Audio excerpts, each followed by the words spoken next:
Hey YouTube, how's it going? Kevin Cleary here with a knife video for you.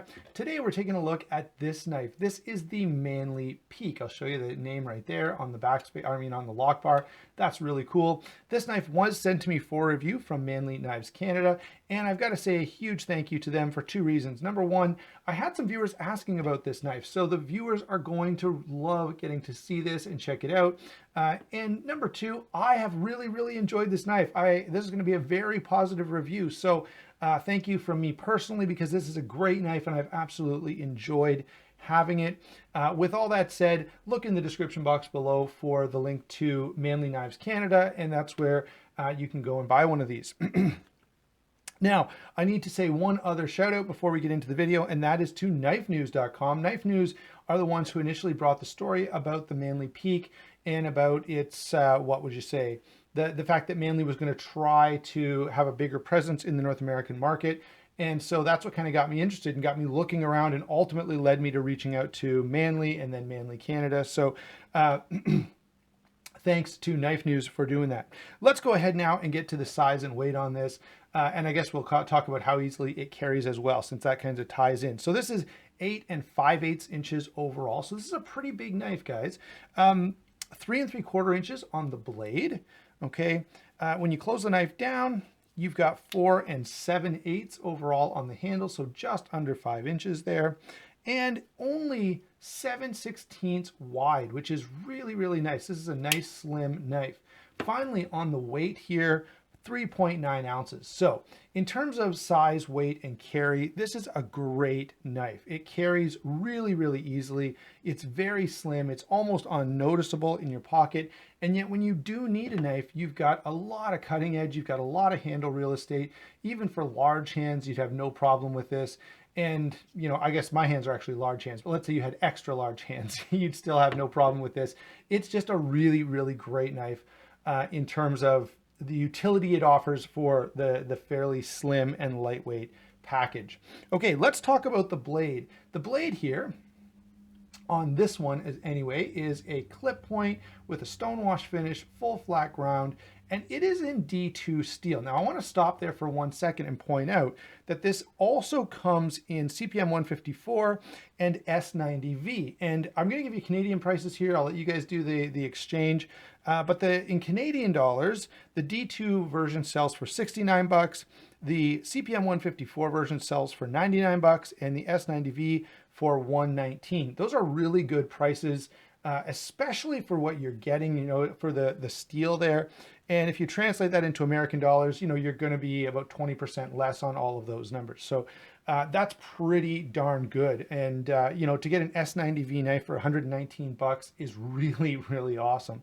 And especially now we can go back to talking about the blade, especially in this blade profile. This is a super slicey blade. It's slim in blade stock to begin with. Hold on, let me get that camera to focus. There we go. It's slim in blade stock to begin with.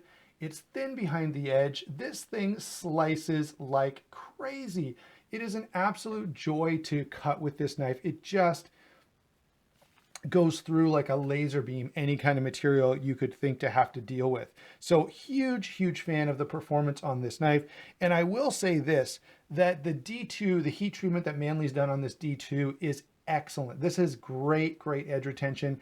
I mean, D2 normally does, but every once in a while, especially in a budget knife, you'll get a softer heat treat on D2. Not so with this knife at all. They've done a great job. I've actually had a couple of other Manly companions, so I'll quickly bring that in. So this is the Manly Companion. It's a slip joint, same steel though. So the reason I'm bringing that in is the fact that I've got both of these knives. They both have great edge retention. So that leads me to believe that it's just that I didn't get just lucky or something. But all the Manly knives that I've had have all been in D2 or the German equivalent of D2 and been very good.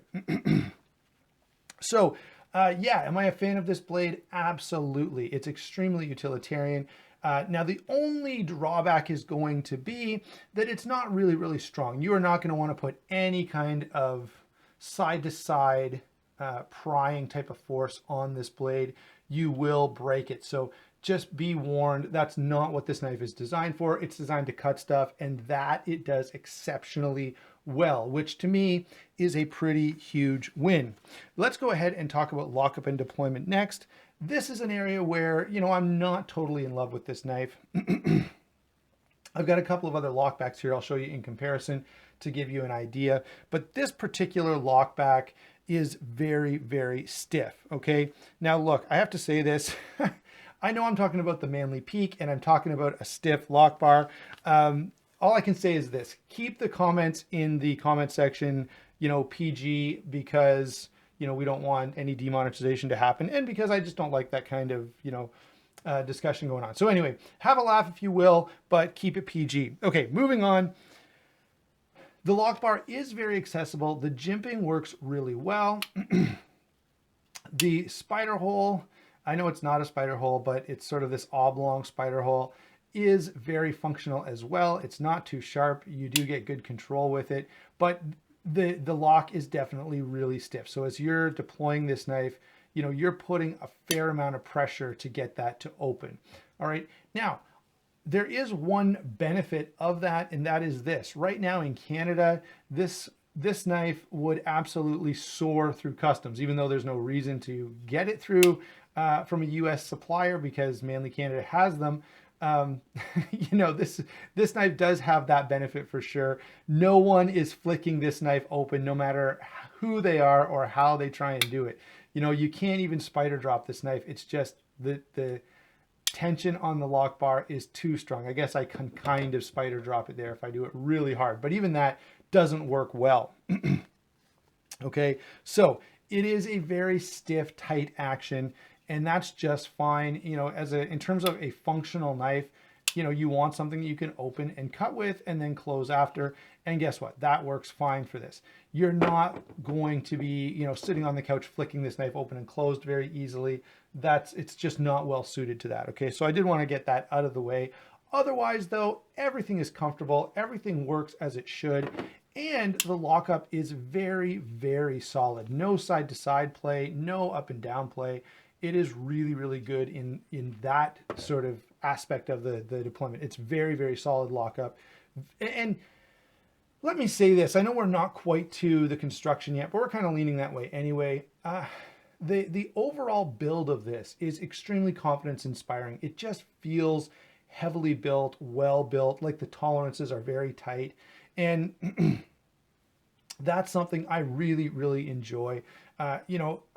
As I said, I have a whole video just about this, but there's something about certain knives that are just confidence inspiring. And certainly this knife has that. I just feel like whatever I'm doing, I don't really have to worry that this knife isn't going to perform well. So that I've got to say is really, really nice. Now, let me add, since we're talking about the blade, since we're talking about lockup and deployment, obviously there is a two-handed opening version of this knife, and it does change it a little bit. The blade is a little bit flatter. It doesn't have to accommodate this hole. There's just a nail nick.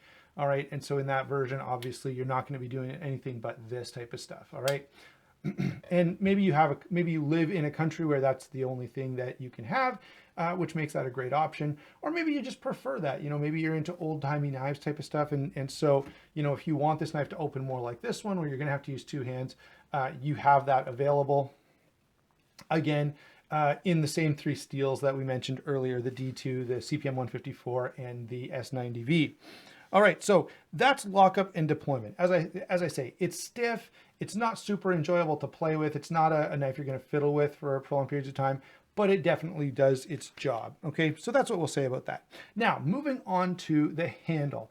The handle I like in general, okay? It's not the most attractive thing I've ever seen. I think there are different colors available, but don't quote me on that. They have, though, done a couple of things really, really well. First off, I love the nested milled out liners. Certainly they've taken steps to save some weight here. Let me see if I can show you in there. You can kind of see that, see on this side how you can see the holes, the openings in those steel liners to save some weight. So I really, really like that. I also really like that they're nested. It just makes a knife look so much more, I don't know, finished and clean when the liners are milled out into the G10 scales. I really love that. The other touch that I think is really, really nice is how they put the steel insert here in the movable pocket clip slot there. So you can, move that clip from one side to the other, and you've got a little tab to fill in the space. I really, again, think that's a nice touch. Otherwise, the construction is very firm. The spacing is nice and clean and tight. Everything is flush. So all of that stuff in terms of quality, I'm very impressed with. Now, what about ergonomics? That's the one thing that, this knife is not amazing in terms of ergonomics. It's fine, and it's definitely not uncomfortable. I've actually, as I said, I've carried this a lot and done quite a lot of work with it. And so I can tell you that there's no hot spots. It doesn't wear out your hand, but it's not the most ergonomic knife. It's not the most, what's the word I want here? Ergonomic is not the right word, okay?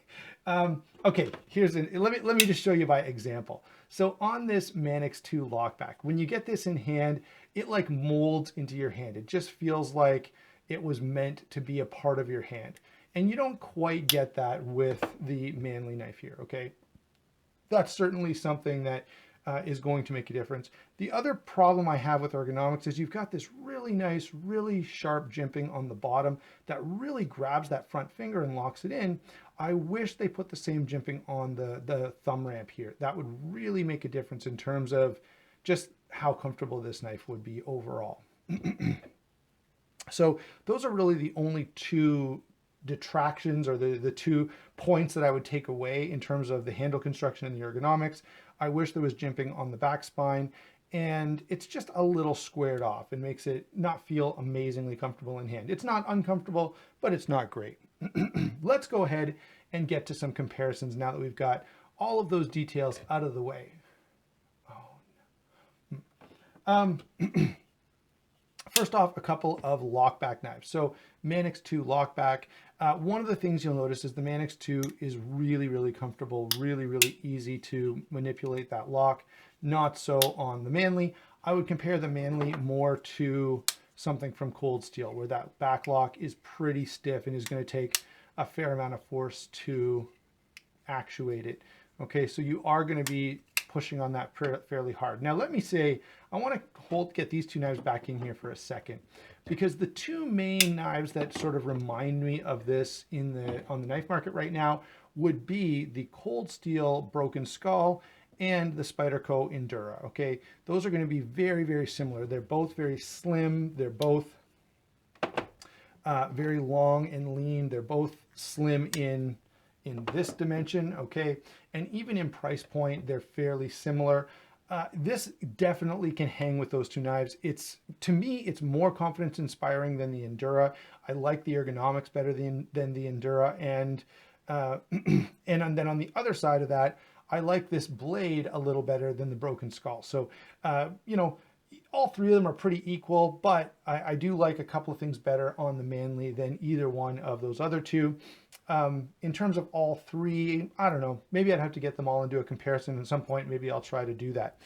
So those are the 2 most comparable knives. All right, what else have we got? Sort of, budget friendly, highly functional. Let's pull in the Steel Will F15 Resident. By the way, this knife I'd be willing to sell or trade if you're watching and interested in that. But yeah, there's the Resident in case you're familiar with it. And the reason I'm bringing this in is because similar price point and a different category. Okay, so let me explain here. So here's a knife for like 85 bucks that has, a titanium frame lock, really nicely finished. So really cool knife for a pretty budget price. And I feel like this is a really cool knife for a budget price. You can go all the way up to S90V in this, and you're still only probably about 100 bucks American, which is really, really awesome. So thinking of sort of budget friendly stuff, let's bring in a Rat Model 1 since everyone's kind of familiar with that. And since these are both in the same D2 steel, I will say this D2 here is better heat treated than the D2 on this guy. The other difference I would point out here is there's a lot more blade thickness. This is thicker behind the edge. It's definitely a more robust blade all around. So the Rat 1 is going to be a little more, I don't know, heavy duty, I guess. And then of course, Paramilitary 2 right here. Again, great knife. I like this a whole lot. And I think the Spyderco's, with this hole, it does remind you a little bit of a Spyderco. The nice thing here is you do get a lot of blade. And this is actually, we often talk about how well the Para 2 cuts. This is going to cut as well or even better. So there are your comparisons on the Manly Peak. Finally, let me give you my overall thoughts, guys. What do I think about this knife? Well, if you've been watching this long, I think you probably have a good idea. I am pretty impressed with this knife. I actually would highly, highly recommend it. It cuts really well. It's really well built. It's lightweight. It feels good in hand. They've paid attention to some small details that often get messed up. And so overall, I think this is a total win and highly, highly recommended. Thanks for watching. Don't forget to like and subscribe, and we will talk to you soon.